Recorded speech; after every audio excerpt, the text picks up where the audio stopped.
Hello everyone, welcome back to another video. Today we are going to be looking at Tropical Storm Dexter and a potential hurricane or tropical storm that could be a big threat to the United States in the coming weeks.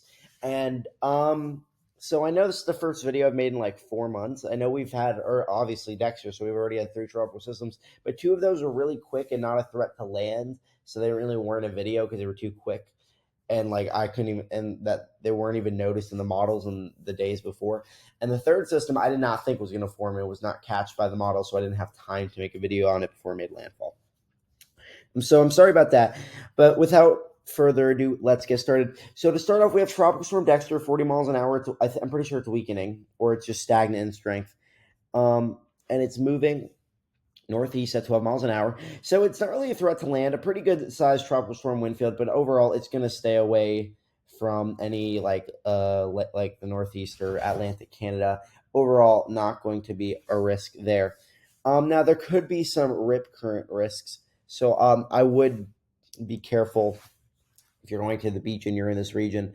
If we go to the rip currents here, we see Dexter is causing some onshore rip currents as the winds wrap around, especially North Carolina into Delaware, but definitely all the way up to Atlantic Canada. I'd be careful as obviously the wind fields of Dexter can cause wide-reaching tropical storm impacts. But overall, not going to be a threat to land. If we go to the wind speed probabilities, it is overall there's no threat to land as we see here. And if we look at the discussion, it is going to stay stagnant. Actually, it's going to weaken like in convection, but actually as we see, it's going to strengthen. But by the time that happens, it's going to be post-tropical, and in a day or two we'll be pretty much done with this. Here is the experimental cone if you want to look at that. Oh wow, I did not even know that this has to be a new feature of like today, I guess. But as you can see here, no threat. So we're done with that. But what the real thing we're looking at, other than Dexter, is these 2 areas of interest, mainly disturbance 2. That's what the models are showing. So disturbance 1, let's start off. So we surface trough several hundred miles off the coast of the United States. So it's not moving very fast right now. But okay, sorry guys for a second. I thought this stopped recording. But overall, it doesn't really seem to be like a major threat. It could be a weak tropical depression, I do believe, but I don't know anything about a tropical storm. And the reason I say that is because the models are not even picking up on this. From what I've seen, the GFS and ECMWF show like a very weak low pressure, but overall, nothing major. So it could form in a day through the next week, but only a 40% chance. So nothing crazy. But now this other system, disturbance 2, is what we're really looking at, and this has a 50% chance. This is farther out, but yeah. So it's a tropical wave, and obviously sea surface temperatures are very conductive for this to strengthen. There's not too much here right now, lesser than in the last few weeks. And by this weekend or this late week, we could have a tropical depression, and this is going to move west. Now, this kind of shows it going out to sea, and it very well could just go out to sea. That is very possible. And even then, even if it just goes out to sea, it seems like it could definitely be a Bermuda threat at the very least. But this actually, I think what happened is the previous area of interest, okay, it wasn't like that, but it was definitely shifted a little more south than what was. I think this red outline is more similar to what it previously was. So the models have been trending this, especially the ensembles, to get much closer to the East Coast or Bermuda, being at least potentially a much greater East Coast risk. And actually, a couple model runs have had this like not have this form late, like over by the Bahamas, and then just go into the Gulf. But that was only one run, so I don't really believe that. Let me make sure. This is still recording, just making sure. So definitely a major risk, and that's what this video is actually going to be about today. Now, there has been multiple times this year where the models, especially earlier in the year, have shown major like tropical cyclones. Now, the reason I haven't made videos on any of that is the National Hurricane Center didn't make an area for any of them. But second of all, It was just a GFS and its ensemble showing those past systems, and the GFS likes to show a lot of strong systems, especially earlier in the year. But the EPS and ECMWF and other models are picking up on this, so that's the difference with this time and why I'm making a video about it.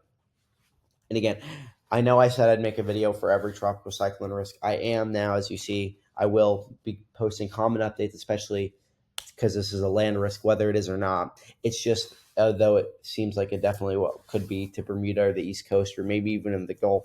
But again, it's still a little far out.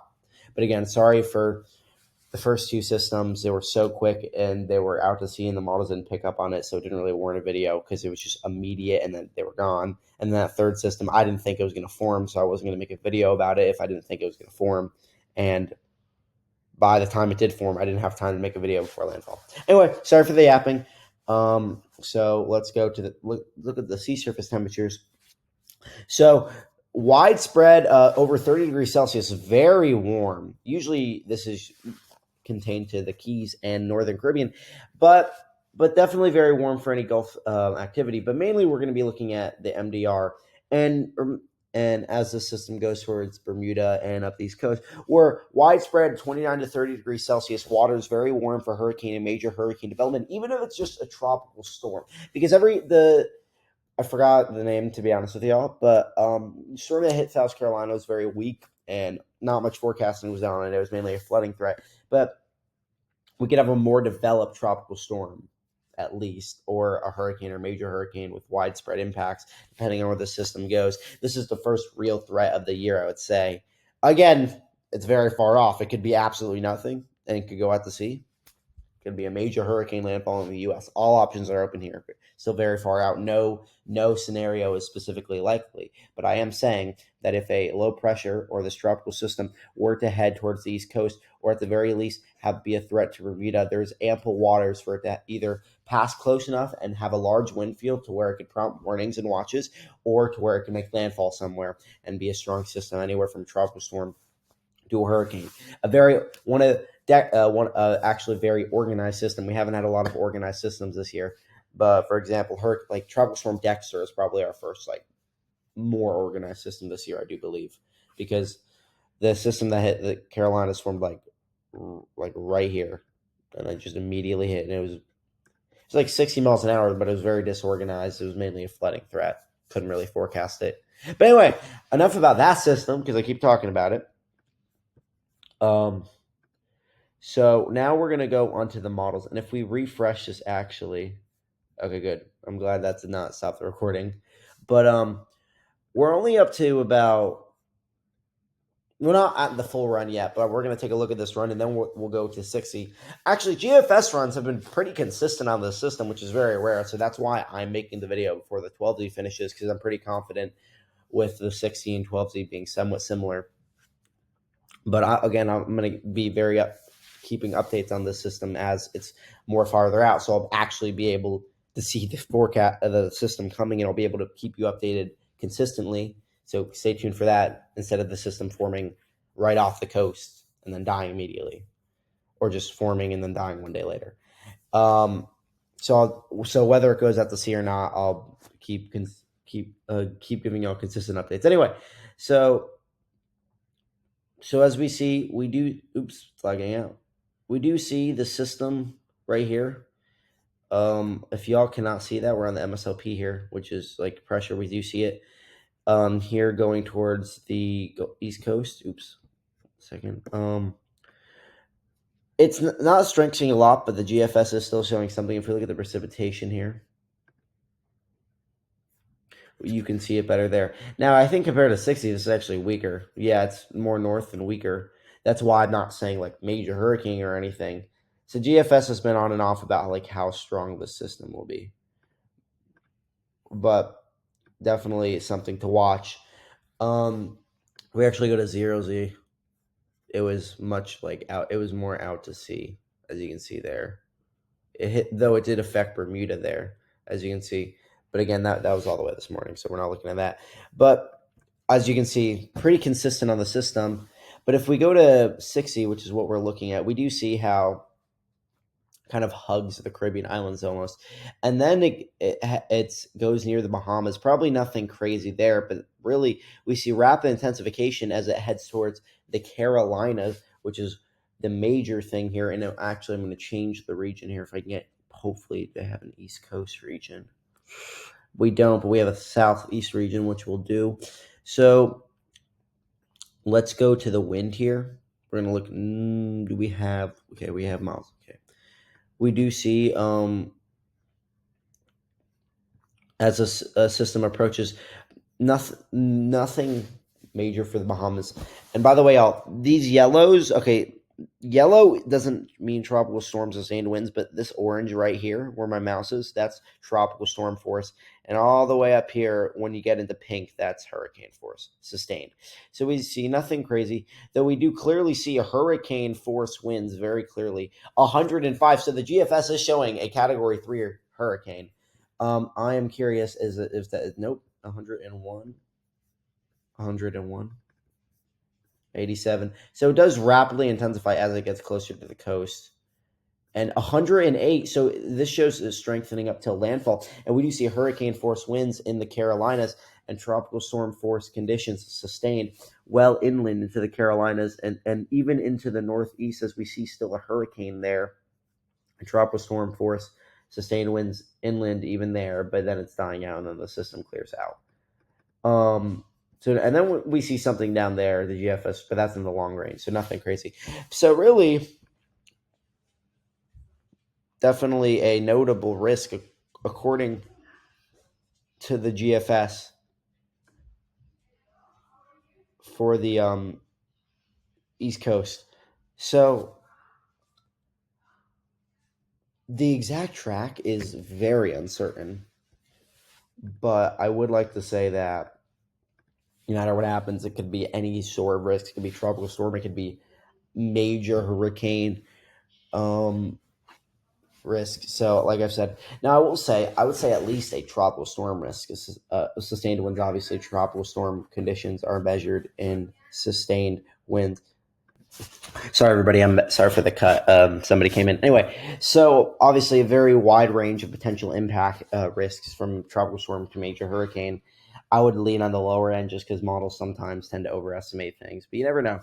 But I would say at least a tropical storm risk for much of the East Coast. And the reason I say that is because the fact of this becoming a major hurricane is a very far out thing. We first have to see if this even forms, but also due to wind friction, obviously hurricane impacts never go very far inland due to wind friction, but yeah, definitely a notable system there. If we go to wind gust swath, can we get miles per hour? Yes, we can.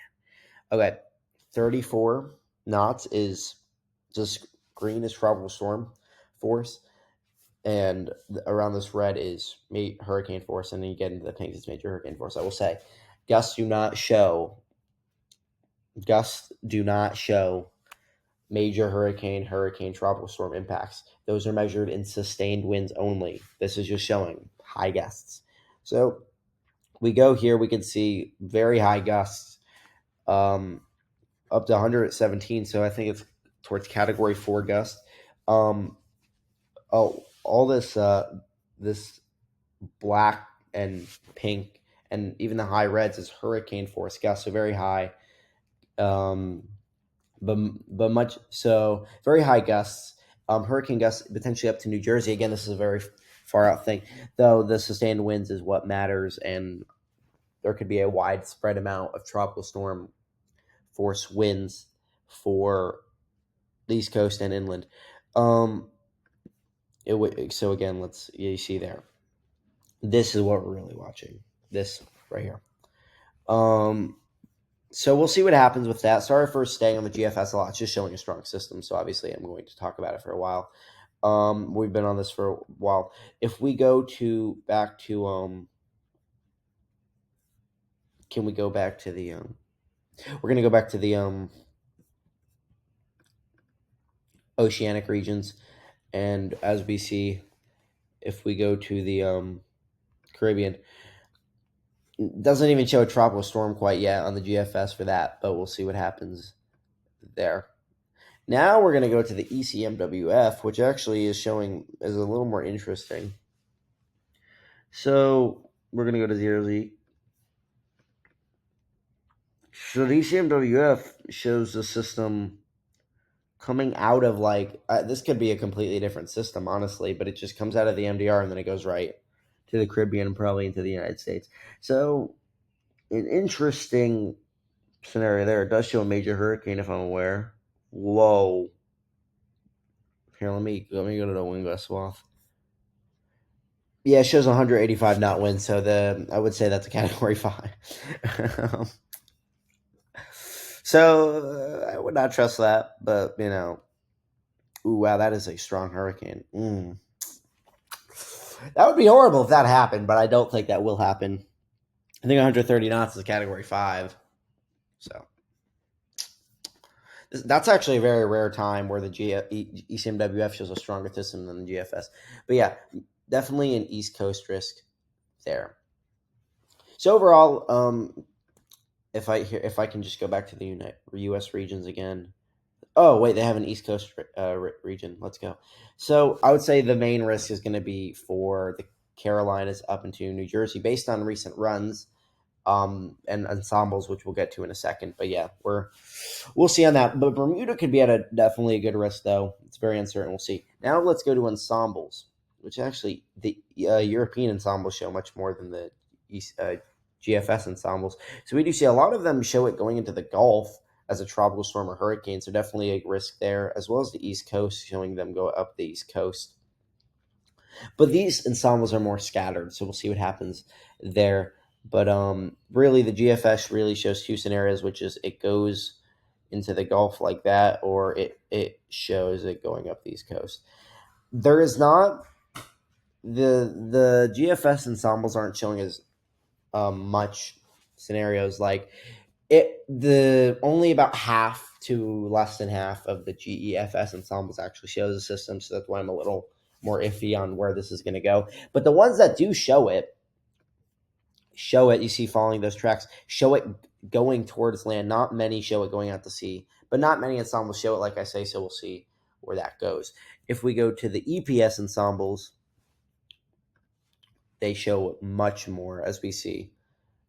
We see a much more ensemble show it, but they also all show it a land threat. We see a lot of them either a tropical storm or a hurricane. We see, and I know a lot of this are low MSLP, low pressure, like 980, which is usually hurricane to 9. But like, how do I say this? Models like to show very low pressures, like GFS and ECMWF. What they tend to do is they'll show a very low pressure, but the wind speed won't match it. So you could have I've seen it where the GFS shows a 950 millibar Category 1, which would almost never happen. That'd be a Category 3.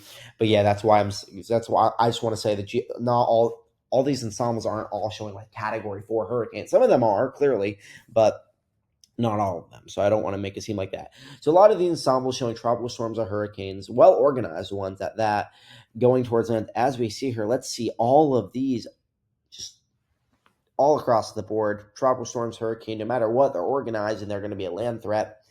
And we have some Bermuda threats. Some of them show them going out to sea and having a Bermuda threat, but most of them go up the East Coast and towards the Gulf. So whether it's a hurricane or a tropical storm, there could be at least tropical storm conditions for a wide spread of areas if this were to come true, and even hurricane impact. So we'll see where that goes. And I would like to go to the East Coast here. As you saw, there was a lot going up the East Coast. We do see they do, in fact, like go towards land. Now, let's go back to the Caribbean here. Now, if we compare hour 144 to 60s hour 144, we do see actually more ensembles somewhat. So we'll see what happens with that. Now, if we go to the control, so the average of everything, which I'm not going to show for GFS because not enough ensembles are popping up there for it to show anything. But the control does show something. So this is basically the ECMWF run. Actually, no. Okay, so the GFS model doesn't even have this parameter. But There is enough ensembles on the ECMWF showing this to where something is popping up here. But this shows actually a more southern track, while the GFS shows it going out to Seymour or towards East Coast. So we'll see what happens with that. And finally, let's look at the tropical storm risk thing. So we do see, this doesn't seem very high, but for this far out, this is very notable. Up to 25% risks of something, tropical storm conditions sustained in the Caribbean. And of course, the model stop. This parameter stops at hour 288, but this could definitely mean that there is going to be a notable, at least tropical storm condition risk for much of the East Coast or Gulf Coast. So we'll see what happens with that. If and just out of curiosity, let's go to the hurricane. Even something showing up on hurricane force and on tropical depression. This isn't. I don't like to use this parameter, but definitely something very notable here. So we'll see what happens with that. But anyway, that's going to be it for this video. I'm going to keep you very updated on this. I'm so happy we're actually getting into things that are forecastable. But I'll keep you very updated. I'm going to try to post a video tomorrow, actually, or maybe even later today if there's any major changes. But I hope you all enjoyed this video. Make sure to like and subscribe and keep me updated. Comment any questions you have. And yeah, see you guys. Thank you for watching. Make sure to like, subscribe. And again, since we're actually in the hurricane season, I'll be posting actual weather videos, not just climate videos like seasonal forecasts now. Actual hurricane videos and a lot of them. So I'll keep you all updated. Anyway, bye guys.